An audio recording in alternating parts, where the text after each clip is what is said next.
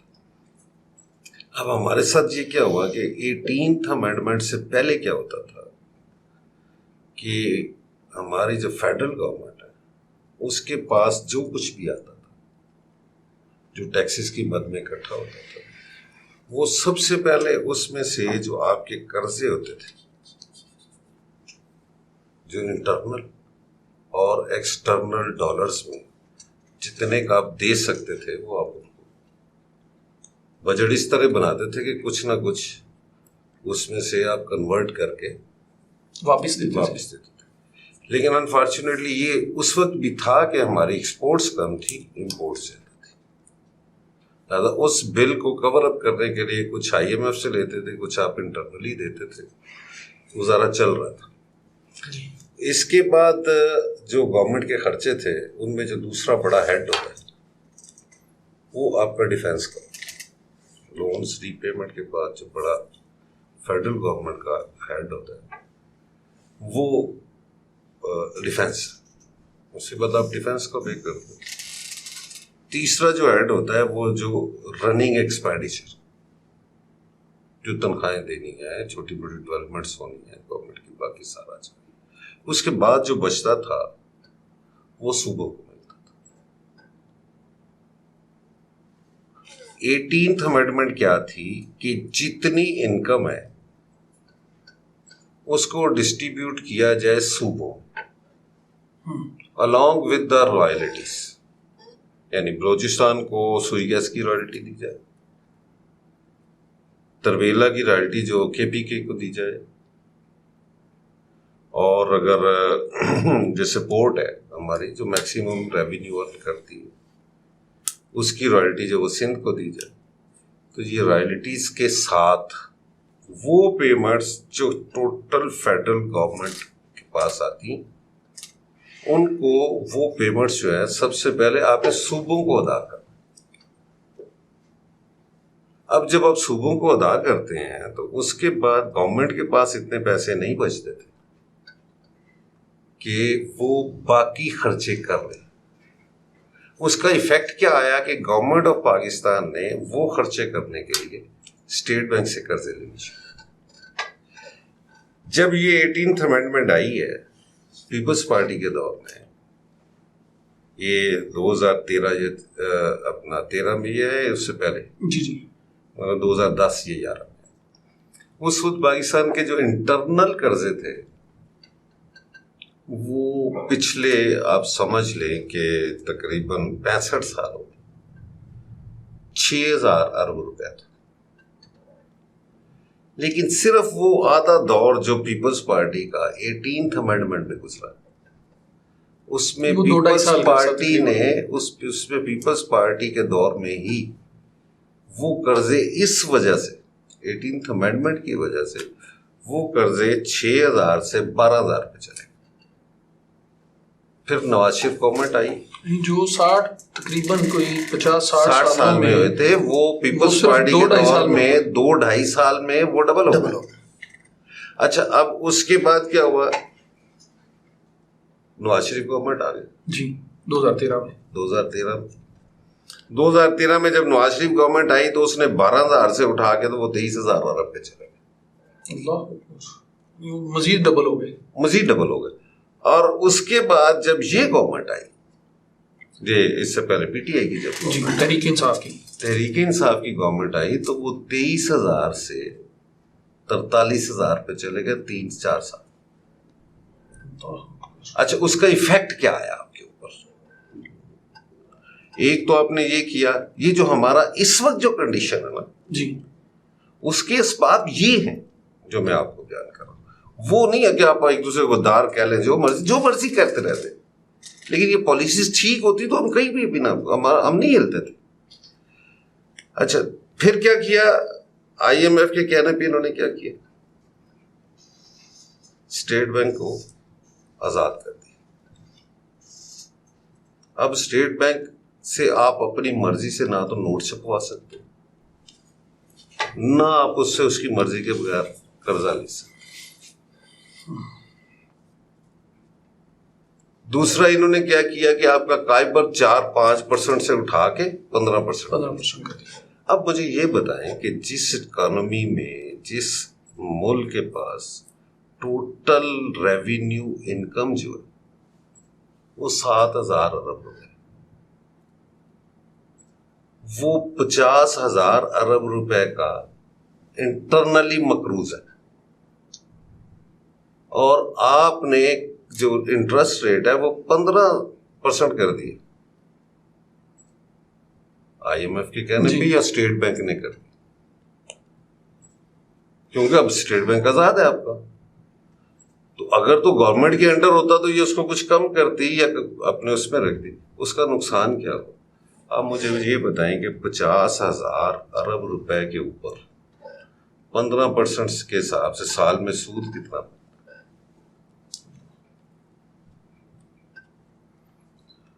50,000 کے اوپر 7,500 ارب روپیہ آپ کا سود بنتا ہے. آپ کی انکم کتنی ہے؟ 7,000 ارب. اب یہ 7.5 کہاں سے آنا؟ اس کے لیے پھر قرضے لیں. دس از دا پرابلم. دوسری طرف آپ آ جائیں, جو ایکسٹرنل لونز جن کی میں بات, ہماری ایکسپورٹس جو ہیں وہ تھوڑی سی بڑھ رہی تھی بیفور دس گورنمنٹ, جب یہ انہوں نے سارا شٹر کیا تو اس وقت کچھ اسٹیبلٹی آنا شروع ہوئی تھی اکانومی,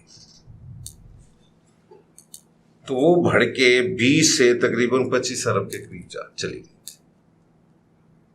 ہماری ریمیٹینسز جو تھیں وہ تقریباً 20 ارب ڈالر. یہ ٹوٹل ملا کے جو ہمیں انکم ڈالرز کی شکل میں وہ 45 ارب ڈالر. لیکن جو آپ کی امپورٹس ہیں وہ 60 ارب ڈالر کی. دس از دا پرابلم جو اب بینکرپسی شو کرنے پہ آ گئے تھے, کیونکہ اب وہ جو 15 ارب ڈالر کا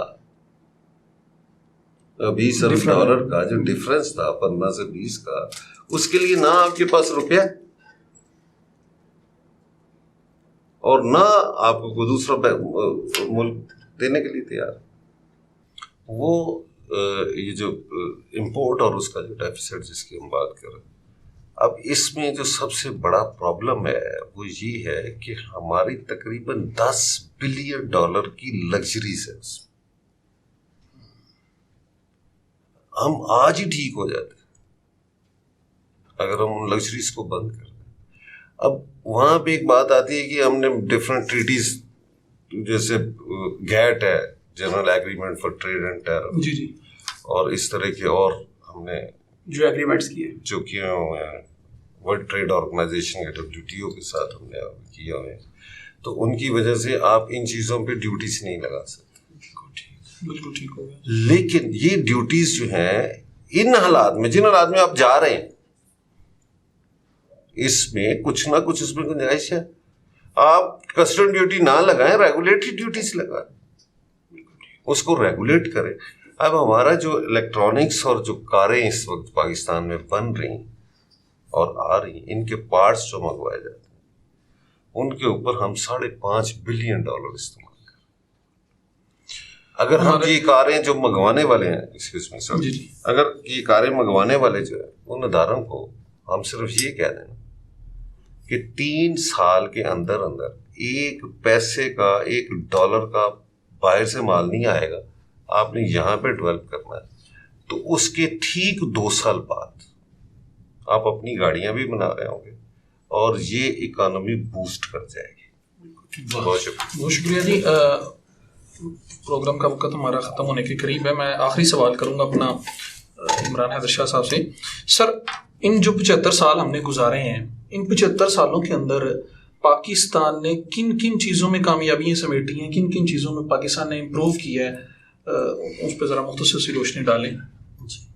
یہ دیکھیں جی, اس میں بھی کوئی شک نہیں کہ جو توقعات ہم لے کے چلے تھے اس حد تک ہم کامیاب نہیں ہوئے. لیکن ہمیں بالکل مایوس بھی نہیں ہونا چاہیے، کیونکہ ہمیں یہ دیکھنا چاہیے کہ جب آپ یہ جو پاکستان بنا تو اس وقت ہی یہ ایک جو علاقے پاکستان کو ملے وہ غیر ترقی یافتہ علاقے تھے، اور جتنا بھی انفراسٹرکچر تھا وہ اتفاق کی بات ہے کہ وہ سارا کا سارا انڈیا میں جو حصے آئے ان میں زیادہ تھا ہر معاملے میں۔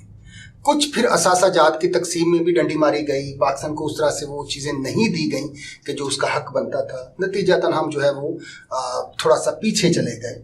کچھ ہماری بھی نالائکیاں تھیں کہ ہمیں ان کو چند سالوں میں ان سارے معاملات کو کور کرنا چاہیے تھا، لیکن اس کے باوجود ہم نے اگر دیکھا جائے تو بہت سے میدانوں میں بڑی نمایاں کامیابیاں بھی سمیٹی ہیں۔ اس میں آپ سپورٹس کا میدان دیکھ سکتے ہیں، دنیا کی بہت سی کھیلوں میں ہم ورلڈ چیمپئن ہوئے، ہمارے کھلاڑیوں نے بڑا نام پیدا کیا۔